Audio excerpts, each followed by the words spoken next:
Bonjour à tous et bienvenue à ce 14e point presse du ministère des Armées de l'année.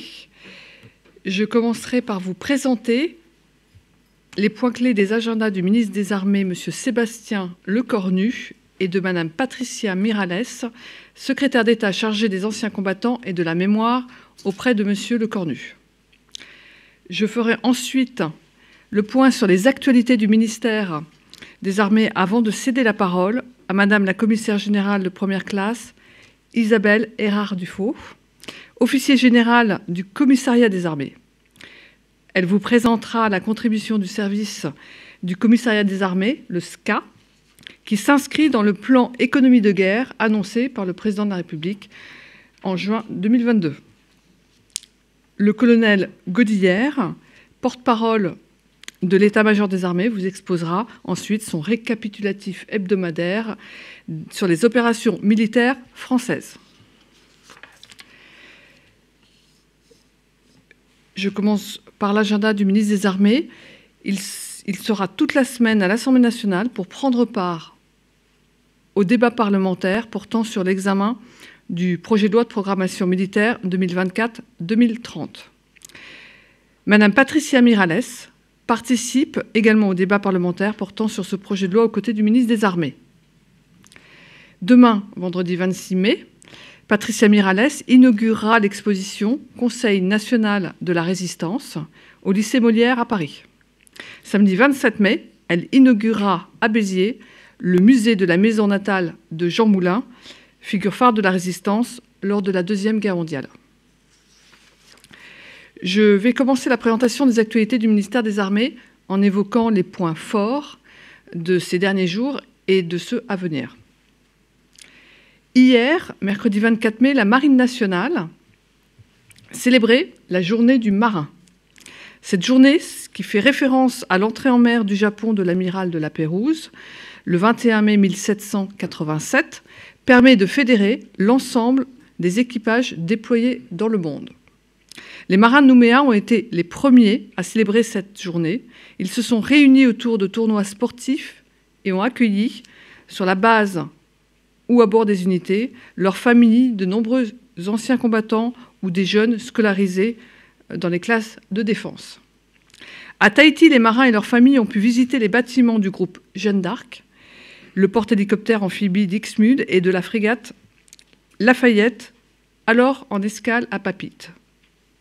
Dans l'Hexagone, la journée était également placée sous le signe de la cohésion et des défis sportifs, avec notamment la FAN Race, organisée à Toulon pour tous les marins des forces de surface.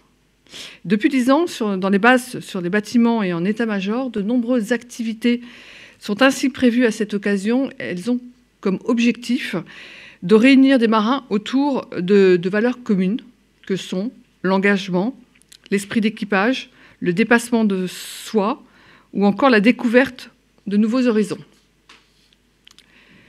Aujourd'hui se tient la cérémonie annuelle Héritier de mémoire au Panthéon, monument illustre qui rend hommage aux femmes et aux hommes qui ont marqué l'histoire de notre nation.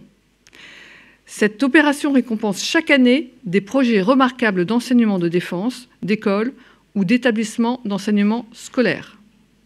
Ouvert aux approches pluridisciplinaires et à des publics d'âge différents, cet événement met tout particulièrement en lumière des classes méritantes comme celles des réseaux d'éducation prioritaire, de l'enseignement professionnel et de l'enseignement agricole.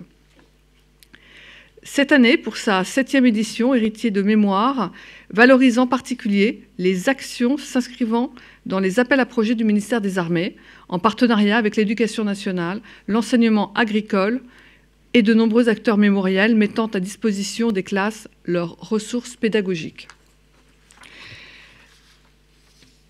Cette semaine, la direction du Service national de la jeunesse organise une opération de valorisation du dispositif des classes de défense. Au même titre que les années précédentes, les élèves sont invités à participer à des activités organisées par le ministère et ses partenaires. Cette opération permet de valoriser les élèves et les acteurs impliqués dans le dispositif des classes de défense. Elle illustre la richesse des projets réalisés dans chaque académie et la force du lien qui unit une classe à une unité militaire. Cette année, près de 120 classes sont inscrites à cet événement qui se décline à la fois au niveau national, avec l'opération Classe de défense à Vaumarques, et au niveau local, avec la participation des classes à de nombreuses activités aux côtés de leurs unités marraines. Toujours en lien avec la jeunesse, hier, mercredi 24 mai, a eu lieu la 21e édition du prix Armée Jeunesse dans l'amphithéâtre Foch de l'école militaire. Chaque année, la commission Armée Jeunesse organise cet événement de portée nationale. Il permet de récompenser les unités militaires et de la gendarmerie nationale qui ont réalisé une action particulièrement remarquable visant à développer le lien armée-jeunesse au cours de l'année. Cette année, 38 unités ont déposé un dossier et plus de 14 500 personnes ont été touchées directement par ces actions. Le premier prix a été remporté par le 13e bataillon de chasseurs alpins situé à Chambéry. Je vous informe également qu'une délégation de la mission cinéma et industrie créative du ministère des Armées s'est rendue au Festival de Cannes du 18 au 24 mai. L'objectif de ce déplacement est de renforcer les liens avec les professionnels du cinéma et de l'audiovisuel. Comme vous le savez, le Festival de Cannes est le plus grand événement cinématographique au monde. Ainsi, ces rencontres permettent de faire connaître la politique d'ouverture du ministère des Armées, les capacités d'accueil de tournage et surtout l'offre de conseils et d'expertise qui sont proposés aux créateurs. La mission cinéma a ainsi animé 2 conférences. La première, en partenariat avec la Société des auditeurs et des compositeurs, qui a permis d'expliquer les possibilités d'accompagnement mises en place par le ministère. La deuxième conférence, en partenariat avec le Centre national du cinéma et de l'image animée, a mis l'accent sur le soutien matériel et les possibilités de tournage que le ministère peut fournir dans les différentes régions.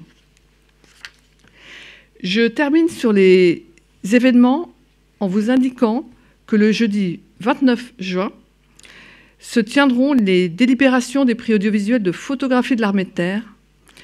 Ces remises de prix se dérouleront à la maison militaire située à l'Hôtel national des Invalides. Le prix Vermeil est présidé par le chef d'état-major de l'armée de terre, le général d'armée Pierre Schill.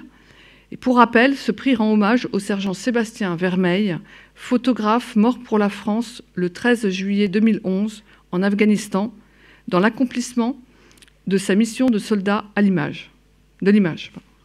Quant au prix Schoendorfer, il rend hommage au mythique réalisateur et écrivain Pierre Schoendorfer, qui a réalisé la 317e section, la section Anderson de et Dien Bien Phu, des films cultes qui célèbrent les combattants engagés au nom de la nation.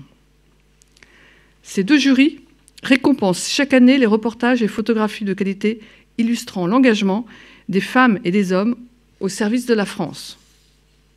Je passe maintenant au domaine capacitaire. D'abord, en vous informant que le 23 mai, la frégate de défense aérienne Forbin, alors en entraînement au large de Toulon, a réalisé avec succès un tir de missile de défense antiaérienne français Aster 15. Le centre d'essai de missiles de la Direction générale de l'armement a appuyé la préparation opérationnelle des équipages de cette frégate de défense aérienne de la marine. Ce type de tir entraîne les marins à faire face à des situations de haute intensité susceptibles d'être rencontrées par les bâtiments de combat en opération. L'exigence de réalisme de cet entraînement s'inscrit en cohérence avec le projet Polaris, visant à renouveler la préparation au combat de la marine. Le mercredi 17 mai, la délégation générale de l'armement a réceptionné et livré le 10e avion ravitailleur multirôle A330 MRTT Phoenix de l'armée de l'air et de l'espace. Cette réception fait suite aux différentes opérations de vérification conduites par la DGA depuis début avril. Le A330 MRTT Phoenix est un avion polyvalent. C'est l'adaptation militaire de l'avion de ligne Airbus A330. L'étendue de ses capacités lui permet de remplacer plusieurs flottes d'avions distincts d'ancienne génération pour le ravitaillement en vol. et pour le transport stratégique de personnel et de fret. Le Phénix est conçu pour répondre aux différentes missions confiées telles que la mise en œuvre de la composante aérienne de dissuasion nucléaire, la contribution à la posture permanente de sûreté aérienne, la projection stratégique de force et de puissance, et le transport médicalisé d'urgence. 12 A330 MRTT Phénix auront ainsi été livrés à l'armée de l'air et de l'espace d'ici la fin de l'année 2023. Enfin, je finis en vous informant que ce 17 mai, le sous-marin nucléaire d'attaque, Perle, a débuté sa remontée en puissance à l'occasion de ses derniers essais en mer à Toulon. Suite à l'incendie survenu le 12 juin 2020 et après d'importants travaux, l'indisponibilité périodique pour l'entretien et la réparation de la Perle s'est poursuivie. Le 17 mai, l'équipage bleu a effectué des essais de propulsion et de manœuvrabilité en surface. Une première plongée statique a été réalisée le 22 mai. Le SNA pourra effectuer son retour dans le cycle opérationnel à l'issue de sa période d'essai à la mer, après vérification de sa capacité à naviguer en sécurité, puis validation de ses systèmes de combat. J'en ai terminé. Pour les actualités du ministère, je vais désormais passer aux questions, si vous en avez. Questions dans la salle ou en audio. Pas de questions. Je passe maintenant au focus thématique dédié aujourd'hui au service du commissariat des armées et plus exactement à son implication dans l'économie de guerre requis par la revue nationale stratégique. Le commissariat des armées est également très impliqué dans le maillage de la base industrielle et technologique de défense. Pour mémoire, le SCA, c'est environ 23 000 personnels, moitié civils, moitié militaires, qui œuvrent au quotidien pour l'administration générale et le soutien commissariat. Le SCA, ce sont aussi 89 organismes répartis sur le territoire national et en opération qui ont pour mission de soutenir les forces en tout temps, en tout lieu et en toutes circonstances. Autant dire que ce maillage territorial est propice à l'animation d'un réseau d'entreprises de toute taille et par là même à une réflexion sur l'économie de guerre. Je laisse maintenant la parole au commissaire général de première classe Isabelle Erard-Dufaux, officier général, directeur des métiers au sein de la direction centrale du SCA. Merci beaucoup. Bonjour à tous. Donc, en tant que sous-directeur des métiers, je suis notamment responsable pour mon service des fonctions achat, finance et logistique. Et c'est donc tout naturellement que le commissaire général hors classe, Philippe Jacob, directeur du service, m'a confié le chantier sur l'économie de guerre qui figure à part entière dans notre feuille de route SCA 2030. Avant de vous présenter les actions que nous menons dans le domaine, je vous propose de vous donner quelques coups de projecteur sur le SCA. Nous soutenons un peu plus de 240 000 personnels au travers de 11 fonctions que je vous laisse découvrir sur l'écran et qui ont toute vocation à soutenir le combattant. 4 d'entre elles sont directement impactées par nos réflexions sur l'économie de guerre et ce sont celles qui sont inscrites en rouge sur la diapo. Il s'agit de l'habillement et de l'équipement commissariat, dont les effets balistiques, le campement, les cuisines et les sanitaires de campagne. La fonction alimentation-restauration, qui comprend les rations de combat, les achats et la finance. Pour vous donner un ordre d'idée, le SCA, c'est le second acheteur du ministère hors DGA, avec des dépenses qui avoisinent 3,3 milliards auprès de 22 500 fournisseurs français à 95%, et dont l'essentiel est constitué de PME.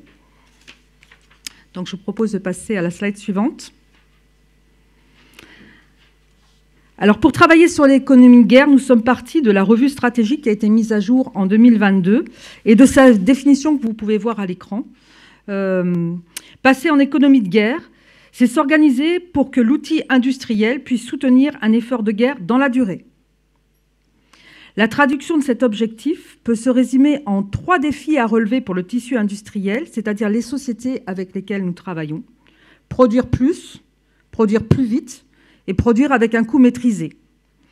Il nous faut bien évidemment les accompagner sur ce chemin difficile. Donc pour ce, et avant de vous présenter les différentes actions que nous allons mener, il faut que nous travaillions sur 3 leviers. Le premier, c'est la connaissance du besoin des armées. C'est en quelque sorte la déclinaison des différents scénarios travaillés par l'EMA aux différents stades de compétition, contestation, confrontation. En fonction du scénario, il faudra calculer le besoin des armées, par exemple en habillement, en transport, en rations de combat. Pour vous donner un exemple, si l'EMA décide de convoquer 1 millier de réservistes, il nous faudra nous préparer à les habiller, à les nourrir, à les solder. Et c'est donc le retour, pour nous, à la planification à grande échelle. Et c'est là que le besoin peut être en fait satisfait de différentes manières, et c'est le cœur de notre métier. En effet, par exemple, si on prend la restauration, eh bien la restauration, nous pouvons l'opérer à partir de rations de combat, ou bien en régie à partir de nos propres moyens, ou bien de façon complètement externalisée. Et c'est bien notre métier, notre cœur de métier, de déterminer la façon la plus adéquate de répondre à ce besoin. À partir de là, il faudra s'assurer de la mise en cohérence des besoins avec les crédits budgétaires, car l'approvisionnement, c'est forcément des achats et donc des crédits budgétaires. C'est donc le deuxième levier à maîtriser. Il nous faut aussi des structures d'achat qui soient solides, avec des directives particulières qui permettront cette montée en puissance. Nous verrons comment nous allons travailler cela sur les différents axes, et je vous présenterai ça plutôt dans un deuxième temps. Quatrièmement, il nous faut travailler sur la chaîne logistique pour assurer le ravitaillement des forces au plus près des troupes. Ainsi, pour réaliser ces objectifs, eh bien, nous allons travailler sur 5 axes que je vous laisse lire, mais que je vais vous présenter un peu plus en détail. Premièrement, identifier les industriels. Deuxièmement, diversifier les sources d'approvisionnement. Troisièmement, réduire le niveau d'exigence. Quatrièmement, constituer des stocks. Et cinquièmement, donner de la visibilité aux industriels. Donc, concernant le premier axe, qui est identifier les industriels. Alors, pour identifier nos industriels stratégiques, il faut d'abord identifier nos équipements de première nécessité jusqu'au niveau d'un conflit en haute intensité, et donc identifier nos fournisseurs stratégiques, qui sont souvent des fournisseurs qui sont en situation de monopole et dont le SCA est captif pour réaliser sa mission.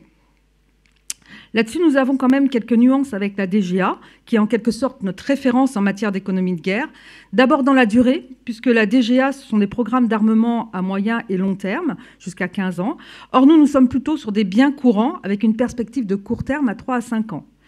La seconde nuance, c'est que nous travaillons certes sur des biens, mais également sur des services. Par exemple, une fourniture stratégique, ça peut être un gilet pare-balles, mais ça peut être aussi une prestation de restauration. Donc c'est une petite nuance par rapport à la DGA. Pour les fournisseurs stratégiques, nous allons bien évidemment travailler avec la DGA, qui a une grande expérience sur le sujet au travers de la gestion de sa BITD, sa base industrielle et technologique de défense, que certains de nos fournisseurs ont vocation à intégrer. Nous avons d'ailleurs signé une convention cadre avec la DGA pour qu'elle nous accompagne sur ce sujet. L'idée est de ne pas se limiter forcément pour le SCA aux titulaires des marchés actuels. L'idée, c'est d'élargir le cercle et d'essayer de trouver, en fait, tous les fournisseurs qui pourraient répondre à nos besoins et ainsi les cartographier. Une fois que nous les aurons cartographiés, eh bien, il faudra localiser leur centre de décision et leur centre de production. Et cela fait l'enchaînement avec notre deuxième action, qui est d'identifier les sources d'approvisionnement. Assez classiquement, on considère qu'en cas d'économie de guerre, tout ce qui est produit sur le territoire national ou à minima sur le territoire européen ne peut être considéré comme un approvisionnement sécurisé. Donc pour le fournisseur, pour chaque fournisseur, il va falloir identifier la chaîne d'approvisionnement. Quelles sont les matières premières qui entrent dans la confection des pièces détachées, qui elles-mêmes rentreront dans la confection en fait, de nos produits. Alors par exemple, si on prend l'habillement, un treillis, d'où vient la matière première, qui est souvent assez technique, et qui va permettre la confection d'un tissu qui lui-même, en fait, va permettre la réalisation d'un treillis. Donc on voit bien qu'on a plusieurs maillons. Il faut travailler sur plusieurs maillons. Donc ensuite, on va identifier d'où viennent ces approvisionnements, étrangers hors UE et France. Et avec ces sociétés, on va regarder quels sont les délais de production qui dépendent souvent de leurs approvisionnements d'ailleurs. Et on va identifier les capacités d'accélération de leur production. Donc selon les risques, On va chercher plusieurs fournisseurs en exploitant en fait toutes les possibilités que nous laisse le Code des marchés publics. Par exemple, les marchés multi-attributaires, c'est-à-dire qu'à un moment donné, quand on va réaliser un achat, eh bien, on va réaliser un achat sur plusieurs fournisseurs, ce qui va sécuriser en fait notre approvisionnement. Ensuite, notre troisième action, c'est réduire notre niveau d'exigence, parce que ce qui est simple, se produit mieux. Donc, on va effectuer en amont en fait, de l'achat une analyse de la valeur pour optimiser la production. Donc, tout en conservant une idée, en fait, de qualité de notre produit final. L'objectif, c'est de formuler des demandes qui soient plus simples pour répondre aux besoins de massification, tout en ne renonçant pas à l'innovation, parce que l'innovation, c'est probablement ce qui va nous faire progresser. L'innovation, en fait, technique, certes, mais aussi l'innovation dans les processus de production. Alors, si on prend un exemple simple, par exemple, des remorques douches que nous déployons en OPEX, aujourd'hui, quelques remorques sont équipées finalement d'écrans tactiles pour régler la production d'eau chaude. Cela réclame beaucoup de composants électroniques. Et donc, si ce matériel, si ces composants électroniques se raréfient, on risque d'avoir un problème. Donc, on va essayer de réfléchir. Est-ce que, de façon plus rustique, si on prend finalement un thermostat manuel, on n'arrive pas au même résultat et ça permet de produire plus facilement sans composants électroniques. Alors, le quatrième axe sur lequel nous allons travailler, c'est la constitution de stock.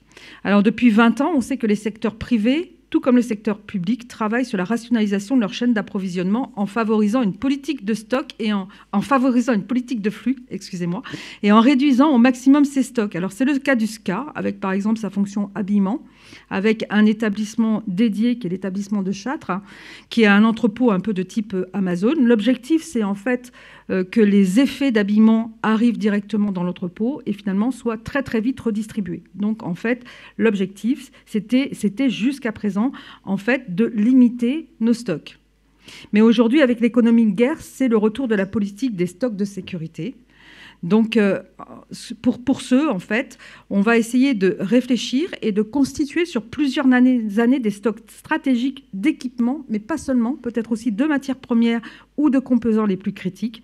Par exemple, pour l'habillement, on peut dire que si on a du tissu un peu technique, on va peut-être revenir au stockage en fait, de tissus pour permettre d'assurer en fait, une production plus sécurisée dans les délais qui nous seront impartis. Ensuite, on va réfléchir à la localisation de ces stocks et donc, à partir de là, bien dimensionner nos entrepôts. Et puis, on va peut-être aussi exiger, quelque chose qu'on ne fait pas beaucoup aujourd'hui, de nos industriels, qu'ils fassent eux-mêmes des stocks d'équipements ou de matières premières ou de composants sensibles, de façon à ce qu'ils puissent avoir une réactivité plus importante. Et on peut, bien sûr, le contractualiser à travers nos marchés.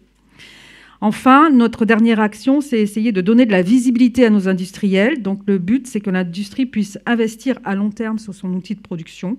Alors, c'est tout l'enjeu de la LPM actuelle, dont l'objectif est bien de donner aux industriels une visibilité à 7 ans, de façon à encourager et à soutenir les relocalisations de filières de production et de recyclage sur le théâtre européen ou national, et permettre la mise en place par les entreprises d'une politique de formation sur les métiers qui sont aujourd'hui en tension.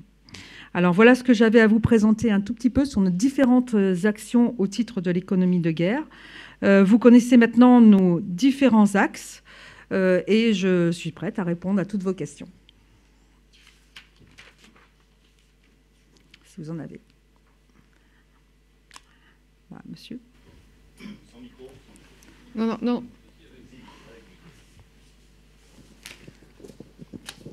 Éric Bégala, Radio France. Vous venez de dire que dans l'architecture de la LPM était prévu de donner aux industriels de défense une visibilité à 7 ans. C'est également le cas pour le SCA et à tous les niveaux? Aujourd'hui, nous rentrons dans la MPM comme tous les autres services, c'est-à-dire qu'effectivement, si on a une vision à long terme sur un plan d'équipement habillement, ça va nous permettre de donner cette visibilité au titre de la LPM sur cet effet d'habillement particulier. On peut penser à la balistique, par exemple. Mais je pense à Une ration de combat, par exemple, est constituée d'un certain nombre de matériels qu'il y a dedans, qui sont fabriqués par des industriels différents. Chacun doit avoir une visibilité à 7 ans sur ah non, non, la non, boîte de c'est pas conserve. comme ça que ça va se travailler. On va travailler sur nos équipements absolument stratégiques. Hein. Donc là, on pense surtout aux effets balistiques ou aux effets, les effets du combattant. Hein. Et effectivement, pour les rations, c'est un tout petit peu différent parce qu'il y a un bon nombre de composantes qui rentrent dans la constitution de ces rations. Et là, on va travailler sur nos marchés classiques qui sont souvent multi-attributaires. Donc l'industriel ne verra pas forcément, lui, nous aurons une visibilité à 7 ans parce que forcément, on va concaténer un certain nombre de produits, mais on ne va pas forcément donner à tous nos industriels cette visibilité à 7 ans parce que, comme je vous l'ai expliqué, on a beaucoup, en fait, on travaille beaucoup, nous, sur du court terme, c'est-à-dire du 3 à 5 ans. Et donc, voilà, nous travaillons sur des biens courants, en fait.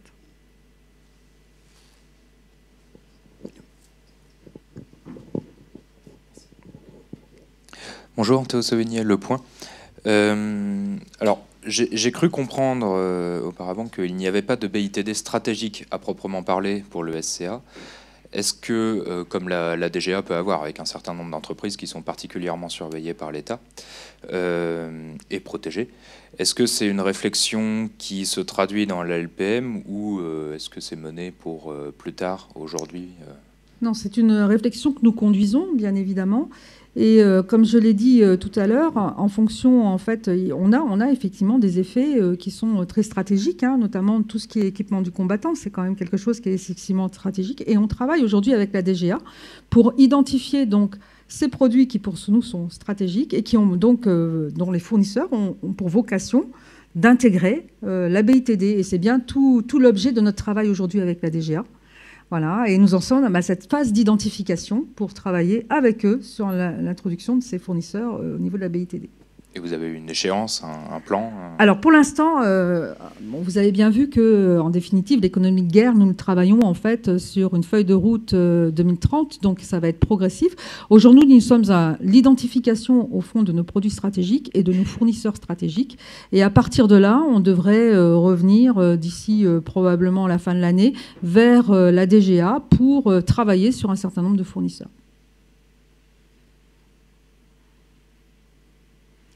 D'autres questions en salle ou en audio? En audio, oui. Allô? Oui, on vous écoute. Ah, excusez-moi. Aude Leroy, bonjour, indépendante. Vous avez pris l'exemple, par exemple, d'équipements et de vêtements pour des réservistes. Or, on sait qu'aujourd'hui, c'est très tendu, les flux, en fait. Est-ce que vous pouvez nous dire un peu où en sont aujourd'hui vos inventaires et quel est le but d'ici 5 ans ou 7 ans? Le but pour l'équipement des réservistes? Non, en général, c'est un exemple. Vous avez pris cet exemple-là, donc je rebondis dessus. Mais on sait très bien qu'aujourd'hui, les réservistes, ils piochent dans le lot commun des gens d'Active. Donc, en fait, les stocks sont quand même pas complets. Donc, comment vous allez passer le booster pour arriver à un stock d'économie de guerre, sachant qu'aujourd'hui, c'est pas idéal? Oui. Alors aujourd'hui, c'est ce que j'ai dit dans un premier temps. Hein. On travaille d'abord sur les différents scénarios que vont nous donner l'EMA, et c'est bien en fonction de ces scénarios qu'on va déterminer nos besoins. Pour l'instant, le travail est en cours sur le sujet. Voilà. Et à partir de là, on va identifier nos besoins. On va travailler sur peut-être d'autres modes d'action, hein, parce qu'on peut avoir effectivement de l'achat pur ou alors du réemploi de certains effets. Voilà. Mais l'objectif, c'est bien d'abord d'identifier le besoin. Et une fois que nous aurons identifié le besoin, on verra comment y répondre. Et pour y répondre, on pourra, comme souvent, avoir plusieurs manières de procéder, c'est-à-dire soit de l'achat pur, du stockage pur, soit du réemploi. Enfin, on peut imaginer beaucoup de choses. Ok. Et c'est quand la remise des travaux dont vous parlez? Pour l'instant, ils sont en cours et nous suivrons le rythme qui nous sera donné par l'EMA. Et l'EMA doit vous donner quand, ce rythme? Écoutez, je ne suis pas directement partie prenante. Pour l'instant, on est vraiment sur les premières hypothèses. Je pense qu'il faut quand même qu'on attende la stabilisation un tout petit peu de la LPM. Et ensuite, on pourra y voir un tout petit peu plus clair sur les différents scénarios que nous allons organiser.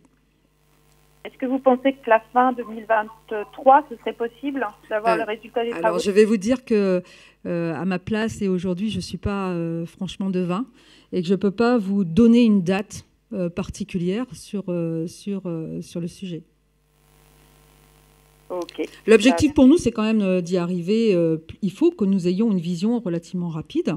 Donc, effectivement, on va travailler ces scénarios, mais je ne peux pas vous dire quand est-ce qu'aboutiront ces travaux. Ok, on est preneurs des résultats. Parfait. Une autre question? Plus de questions? Oui, monsieur.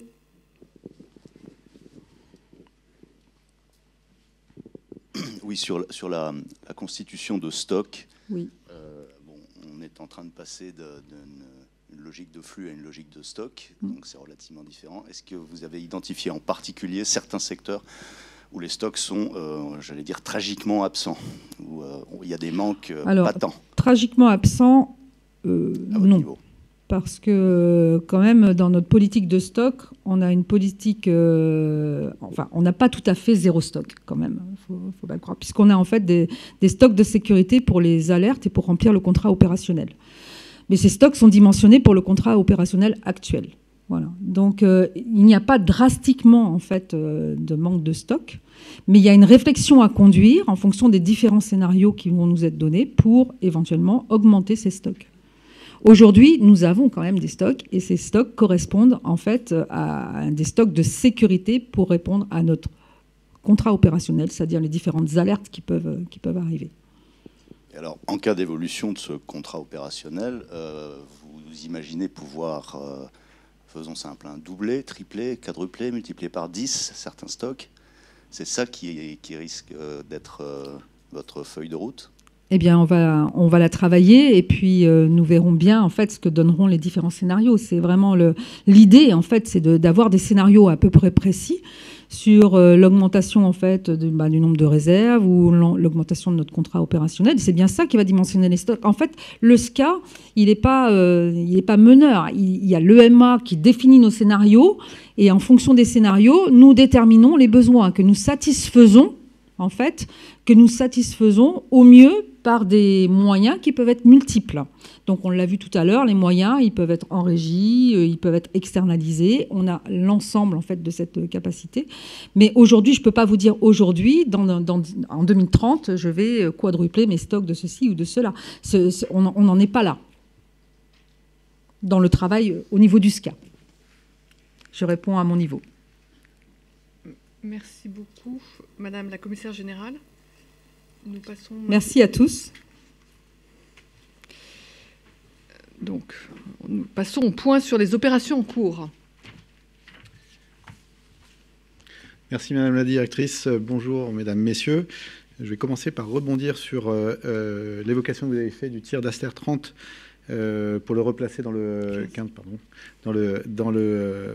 cadre opérationnel. Et le cadre opérationnel, c'était un exercice majeur de l'OTAN qui s'appelle Formidable Shield 23 en Atlantique Nord, et donc où la FREMM Bretagne a procédé à son tir de missiles anti-aériens. Toujours opérationnellement, c'est un test sur une capacité de traiter une cible supersonique et d'évaluer in situ la veille coopérative, donc entre différents bâtiments, et de partager les systèmes d'information. Et de traiter finalement une menace autour avec un effet cinétique, mais dans un environnement de force constituée.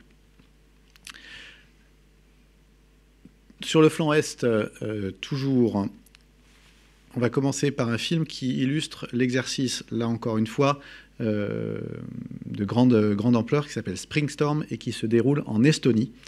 C'est parti.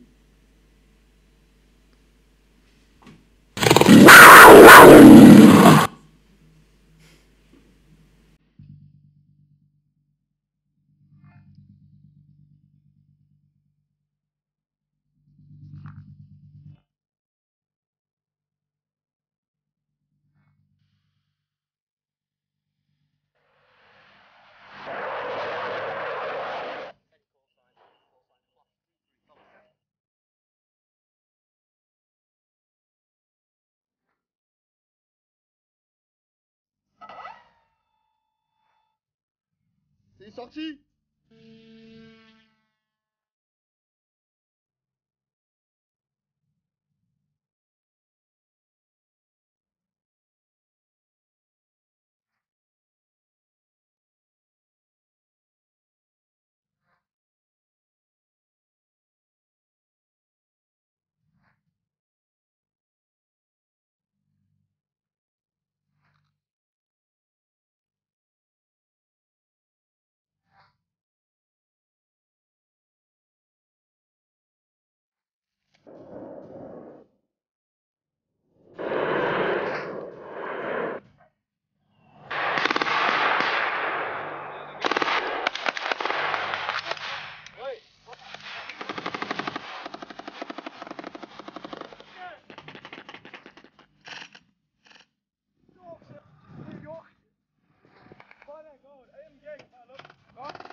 Alors, des images pour illustrer un exercice d'ampleur donc au sein du battle group de l'Enhanced Forward Presence en Estonie.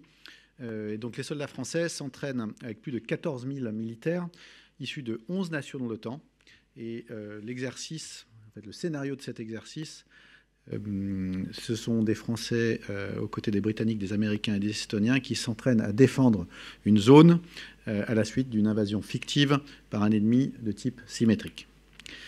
Et dans ce cadre, vous avez pu voir les images, le 20 mai au matin, les armées françaises ont conduit l'opération aéroportée Thunder Lynx pour déployer plus de 200 parachutistes depuis la France vers l'Estonie. Vous avez vu la 400M, donc, les deux A400M, pardon, qui ont décollé de France pour aller faire cette opération aéroportée et qui illustre la réactivité pour venir projeter de la force sur un autre théâtre.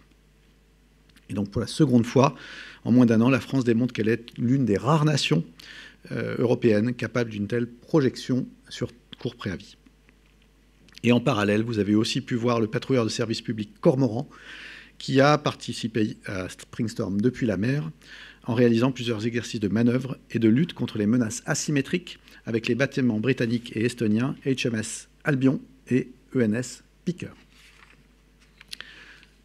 Toujours sur le flanc est de l'Europe, avec la mission Aigle, en Roumanie, le 17 mai, sur le camp de Cincu, s'est déroulé l'exercice Eagle Diavol Rossou, qui a permis à l'ensemble des capacités françaises, néerlandaises et luxembourgeoises du Multinational Battle Group, dont la France est nation cadre, ainsi qu'à 2 sections roumaines de s'entrer au tir pendant une manœuvre complexe. Cette activité a permis de tirer avec la quasi-totalité des systèmes d'armes présents sur place, avec une séquence coordonnée de tir interarmes. En Méditerranée centrale, des activités de patrouille maritime, d'une part avec l'Atlantique 2 déployé à la Sud, en Crète, qui a participé à un exercice multinational qui s'appelle Argonaut 23. C'est un exercice de Search and Rescue organisé par la République de Chypre avec des moyens aériens, navals, italiens, grecs, américains, britanniques, israéliens, égyptiens et chypriotes, bien sûr, pour une réponse efficace et coordonnée, là aussi, en matière de sauvetage en mer. En outre, les 20 et 22 mai, l'Atlantique 2 a effectué 2 vols au profit de l'appréciation locale nationale, donc du commandant de zone et d'arrondissement maritime Méditerranée, qu'on appelle SECMED, et du commandement maritime allié, MARCOM, donc de l'OTAN.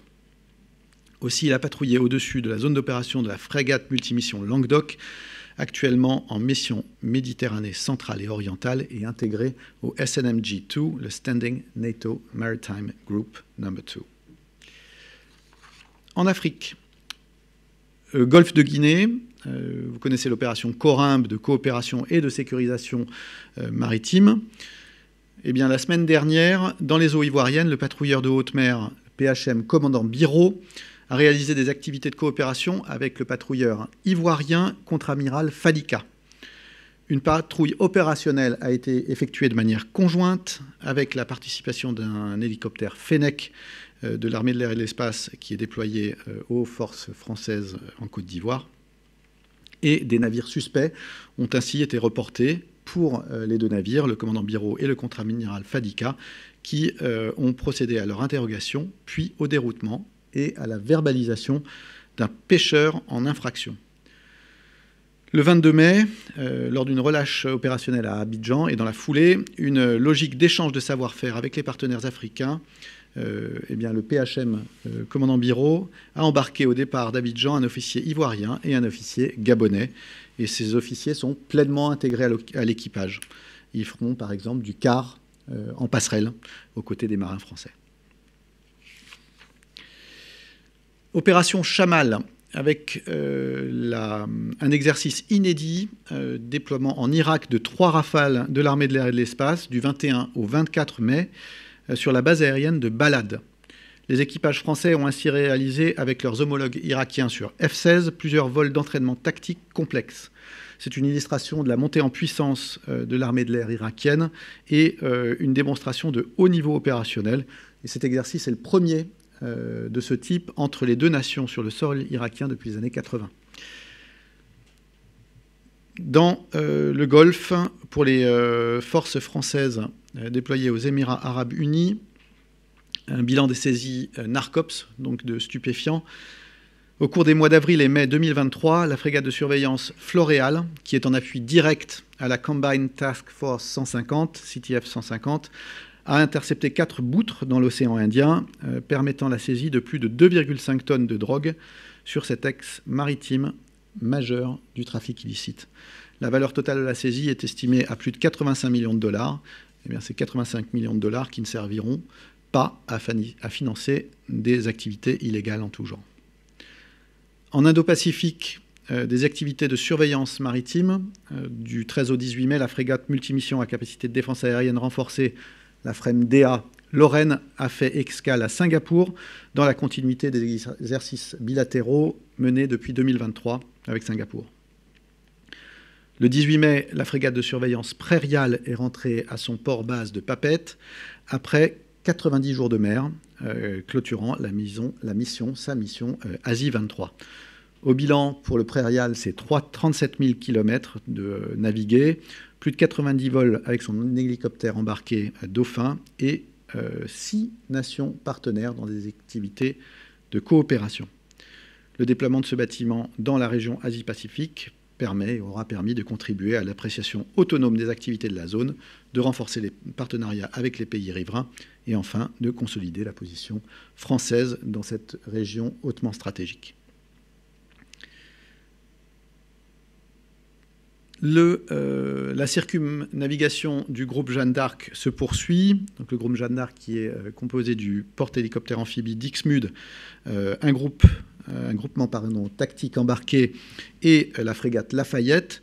Eh bien, ce groupe poursuit sa mission dans le Pacifique sous le contrôle opérationnel du commandant supérieur des forces armées en Polynésie française. Et le 16 mai, le groupe Jeanne d'Arc a débuté une patrouille dans la zone économique exclusive de Polynésie française. Ce passage global en fait, dans l'océan Pacifique permet de renforcer l'interopérabilité entre les moyens militaires de la zone et ceux qui proviennent de métropoles. Aussi, le PHA Dixmude a effectué un exercice amphibie en embarquant le régiment d'infanterie de marine du Pacifique Polynésie et a mené un exercice d'évacuation médicale et une surveillance maritime de la zone avec les hélicoptères Dauphin et Gazelle. Et donc la présence, encore une fois, montre l'implication des armées françaises dans cette zone d'intérêt stratégique et aussi des capacités de projection lointaine d'une force navale française et l'intégration dans une manœuvre interarmée. J'ai terminé pour le tour des opérations hebdomadaires et je suis prêt à répondre à vos questions.